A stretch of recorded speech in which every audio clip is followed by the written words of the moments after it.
पुढे बघूयात एक मोठी बातमी। मुंबई कोस्टल रोडवरून भाजपा, शिंदे सेना आणि उद्धव सेनेमध्ये पुन्हा एकदा शाब्दिक युद्ध रंगलेले। यावेळेस कारण ठरलं ते बिग बी अमिताभ बच्चन यांनी केलेल्या ट्विट्स। अमिताभ बच्चन यांनी कोस्टल रोडवरून प्रवास केला आणि हा प्रवास त्यांना इतका आवडला की त्यांनी कोस्टल रोडने जुहूवरून मरीन ड्राइव्हला 30 मिनिटात पोहोचलो असं ट्विट केलं।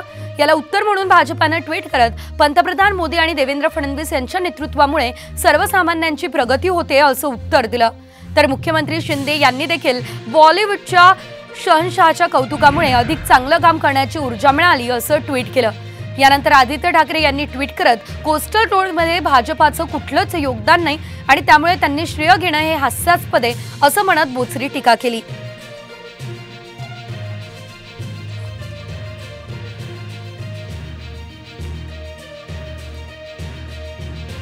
धन्यवाद अमिताभ बच्चन जी, आम्ही दिलेली सर्व आश्वासनं पूर्ण करण्याचं आमचं ध्येय आहे। तुमच्यासारख्या सन्माननीय नागरिकांना या रस्त्यांवर टिपलेले आनंदाचे काही क्षण या उपक्रमात सहभागी प्रत्येकाच्या श्रद्धेचा आणि मेहनतीचा पुरावा आहे असं ट्विट भाजपकडून करण्यात आलं। मात्र यावर आदित्य ठाकरे यांनी उत्तर दिलं, कोस्टल रोडचं श्रेय भाजपानं घेणं हे हास्यास्पद आहे। पर्यावरणीय परवानगीला 2 वर्ष उशीर करण्यापलीकडे या प्रकल्पाशी भाजपाचा काही संबंध नाही। भाजप श्रेय लाटण्याचा प्रयत्न करू शकतो, पण मुंबईकरांना माहिती आहे की उद्धव बाळासाहेब ठाकरे यांनीच हे घडवून आणलेलं आहे।